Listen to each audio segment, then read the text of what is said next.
اب نوٹ کر لیجئے، یہ کتابیں اگر آپ پڑھنا چاہیں تو کتاب الملاحم میں پڑھیے. بدترین عذاب عربوں پر آیا کھڑا ہے، سروں پر تنا ہوا ہے، بدترین.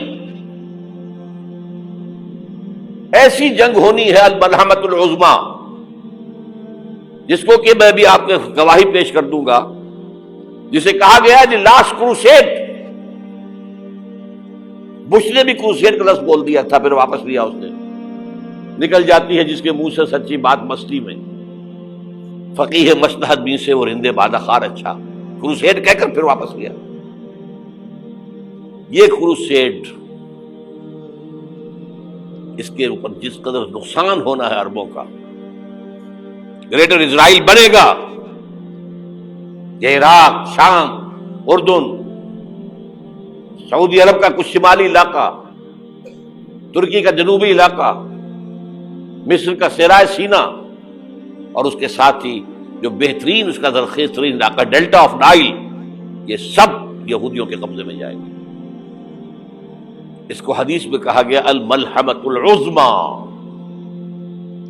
عیسائی 80 علم لے کر ہے مسلمانوں تم پر حملہ آور ہوں گے، اور ہر علم کے نیچے 12,000 فوج ہوگی، 9.5 لاکھ فوج.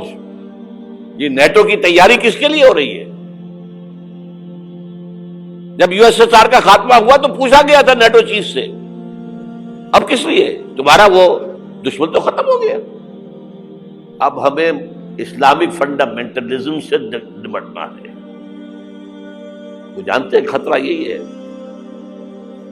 اب اسلام ابھر سکتا ہے. مسلمانوں کے سینوں کے اندر وہ آگ ہے،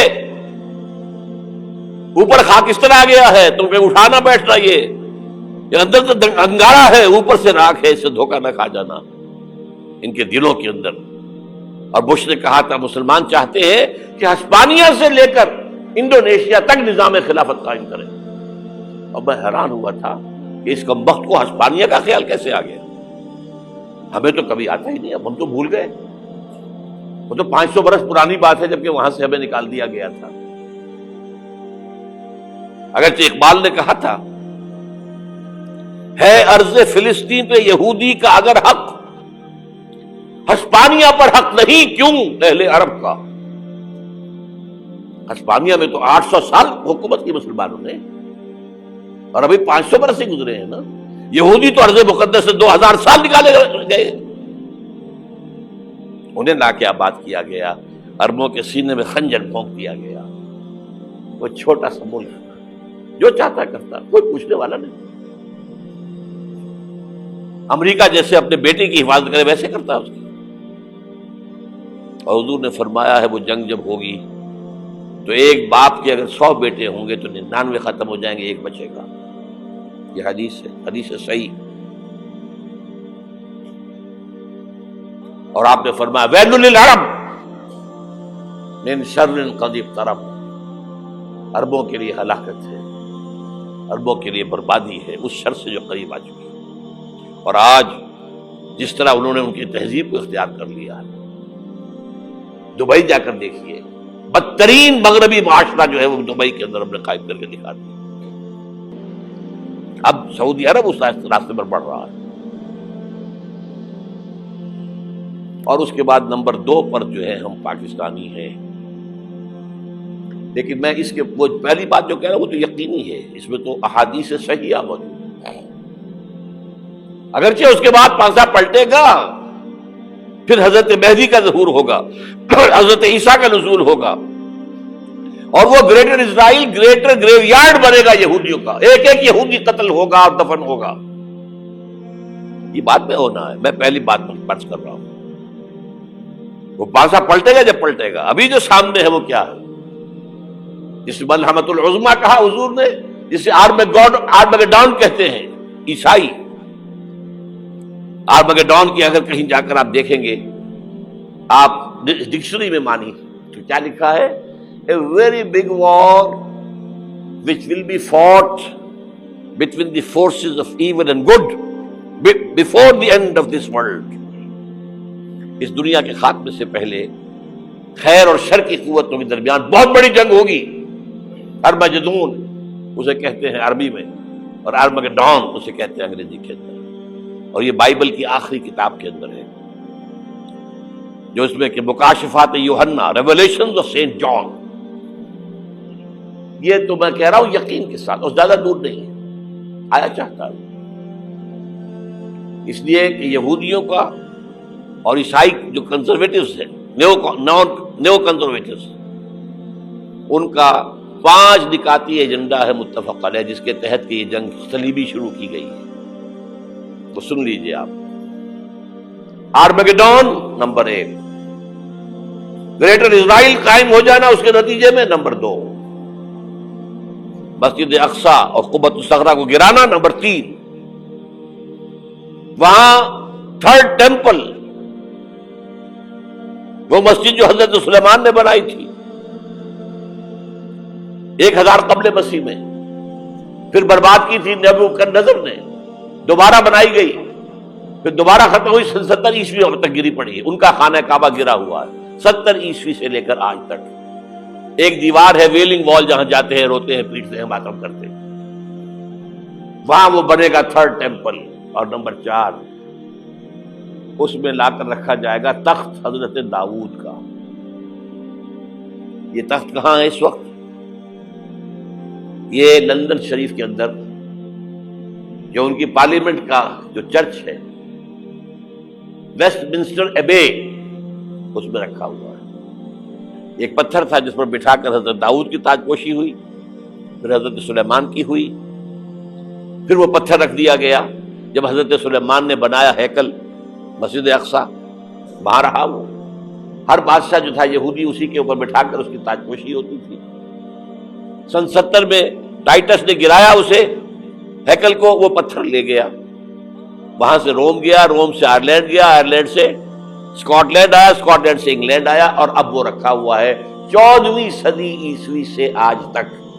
وہ ویسٹ منسٹر ایبے میں رکھا ہوا، ایک کرسی کی سیٹ میں اسے بنا دیا گیا ہے تخت کی شکل میں. اب انگریزوں میں کوئی ملکہ ہو، کوئی بادشاہ ہو جس کی بھی تاج پوشی ہونی اس میں ہو، یہ لا کر رکھا جائے گا 3rd ٹیمپل میں. اور اس پر یہودیوں کے خیال کے مطابق ان کا مسیحا آئے گا جو مسیح دجال ہوگا. عیسائیوں کے خیال کے مطابق حضرت عیسیٰ آئیں گے، وہ ہمارا بھی خیال ہے حضرت عیسیٰ آئیں گے علیہ السلام. بہرحال یہ تو بعد کی باتیں ہیں نا. اس وقت جو میں عرض کر رہا ہوں، عربوں پر بہت بڑا عذاب، اور پاکستان کا معاملہ البتہ یہ ہے، میں یقین سے نہیں کہہ سکتا.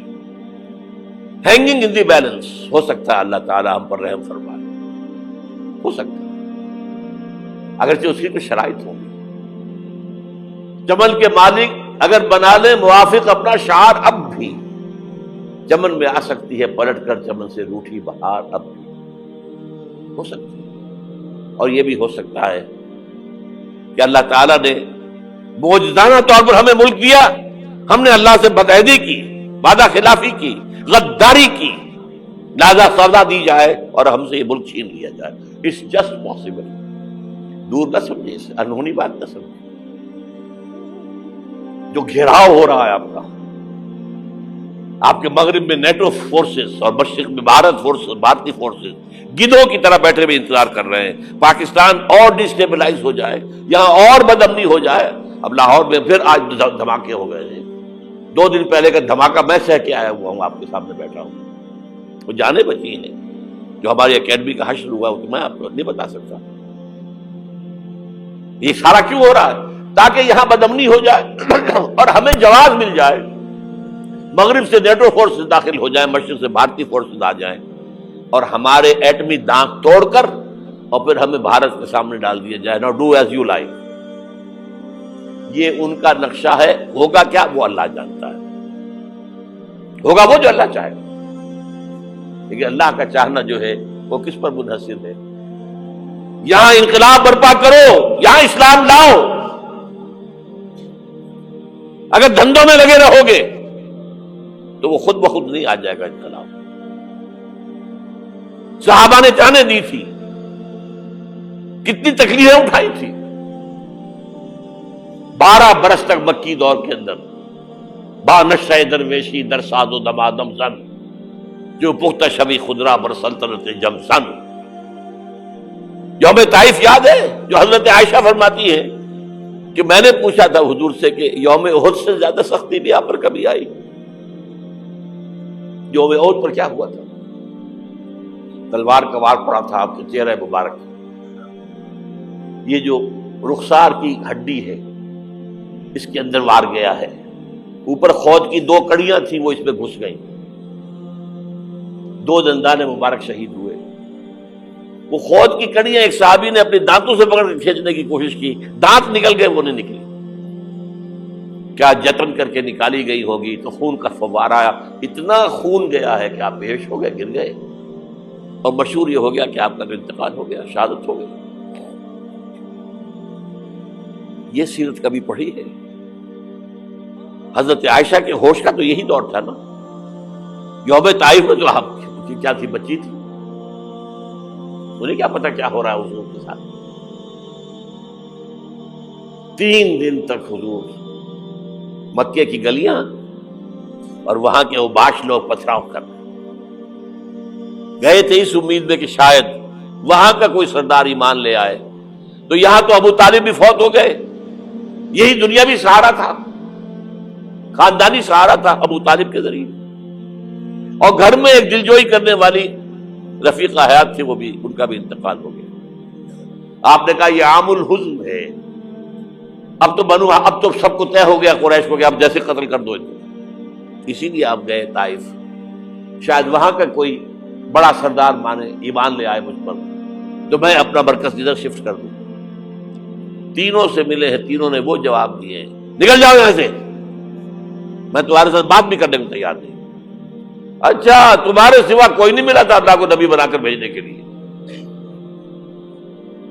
دیکھو جاؤ، میں بات نہیں کرنا چاہتا، ہو سکتا ہے میں بے عزتی کر بیٹھوں، واقعی تم اللہ کے نبی ہو تو میں مارا جاؤں گا، جاؤ جاؤ جاؤ۔ یہ سلوک محبت کے ساتھ ہوا ہے۔ اور پھر چھوکروں کو، اسٹریٹ ارچنز جنہیں آپ کہتے ہیں، اشارہ کیا تھا، خبر لو ان کی، پتھراؤ ہو رہا ہے، ساتھ کوئی ہے ہی نہیں، ایک آدمی صرف، زید ابن حارثہ۔ اب سامنے سے پتھر آ رہے ہیں تو حضرت زید آگے آ جاتے ہیں، ڈھال بنتے ہیں، مجھے لگے پتھر حضور کو رہے، آپ پیچھے سے آ رہے ہیں، چاروں طرف سے تو ڈھال نہیں بن سکتا ایک شخص، جسم لہو لہان، خون جا کر جوتیوں میں جم گیا ہے، جوتی اتر نہیں دی۔ پھر وہاں سے واپسی پر جو دعا مانگی ہے، اللہم الیک اشکو ضعف قوتی وقلت حیلتی وہوانی علی الناس، اے اللہ تیری جناب میں فریاد لے کر آیا ہوں اپنے قوت کی کمی کا، اپنے وسائل کی کمی کا، اور جو ذلت و خواری ہو رہی ہے لوگوں کے سامنے، الا ملتقننی، مجھے کس کے حوالے کر دیا ہے، الا بعیدی یتجہمنی، یہ میرے اوپر ہجوم کر کے آ جائے، حملہ کرے، اور عدو من لگتا امرے، یہ دشمن کے حوالے میرا معاملہ کیا ہے، جو چاہے کر دے وہ۔ لیکن پھر عبدیت غالب آتی ہے، ان لم یکن علی غضبک فلا ابالی، اللہ اگر تو ناراض نہیں ہے تو مجھے کوئی پرواہ نہیں، سر تقدیم خم ہے جو مزاج یار میں آئے، مجھے اندیشہ یہ ہے کہ تو ناراض تو نہیں ہوگی۔ یہ تکلیفیں جھیلی ہے، سینکڑوں صحابہ نے جانوں کا نذرانہ پیش کیا ہے، احزاب کی جنگ میں فاقوں پر فاقے ہو رہے تھے، اور ان فاقوں کی حالت میں خندق کھودنے کا حکم ملا ہے، لوگوں کی کمریں دوہری ہو رہی ہیں، پتھر باندھے ہیں اپنے پیٹوں سے، اپنے چادروں کے ساتھ کس کر کمر دوہری نہ ہو جائے، اور جب صحابہ کدالیں چلا رہے ہیں تو کیا کہہ رہے ہیں، نحن الذین بایعوا محمدا علی الجہاد ما بقینا ابدا، اللہم لا عیش الا عیش الاخرہ۔ صحابہ کہتے تھے ہم وہ لوگ ہیں جنہوں نے محمد سے بیعت کی ہے کہ جہاد کرتے رہیں گے جب تک جان میں جان نکل جائے تو بات اور، جان ہے، چاہے ابھی بھوک سے کمر دوڑی ہوئی جا رہی، جان تو ہے۔ اور ایک دفعہ کہتے تھے اللہم لا عیش الا عیش الاخرہ، اے اللہ عیش، زندگی تو آخرت کی زندگی ہے۔ اور حضور فرماتے تھے، حضور کے بیٹھے ہوئے نہیں تھے گاؤں تکیہ لگا کر، پتھر اٹھا کر خندق میں سے لے جا کے باہر پھینک رہے تھے، جب صحابہ کہتے ہیں اللہم لا عیش الا عیش الآخرہ، حضور فرما رہے ہیں فاغفر الانصار والمہاجرہ، اے اللہ ان انصار اور مہاجرین کی مغفرت فرما دو۔ پھر حضور کی خدمت میں کچھ لوگ آئے، حضور اب یہ فاقہ ناقابل برداشت ہو گیا، دیکھیے ہم نے یہ پتھر باندھے ہوئے اپنے پیٹ کے ساتھ۔ حضور نے کرتا اٹھا کر دکھایا، وہاں 2 پتھر باندھے ہوئے۔ یہ ہے سیرت النبی۔ آپ کس چیز کو سیرت النبی سمجھتے ہیں؟ بہرحال اس موضوع پر میری ایک کتاب ہے منہج انقلاب نبوی، کہ انقلاب کیسے آیا تھا۔ اگر دل میں ذرا بھی آرزو پیدا ہو گئی ہو کہ اللہ قبول کر لے مجھے قبول کر لے اس کام کے لیے، تو وہ کتاب آپ کے لیے مسٹ ہوگی، اس کا پڑھنا۔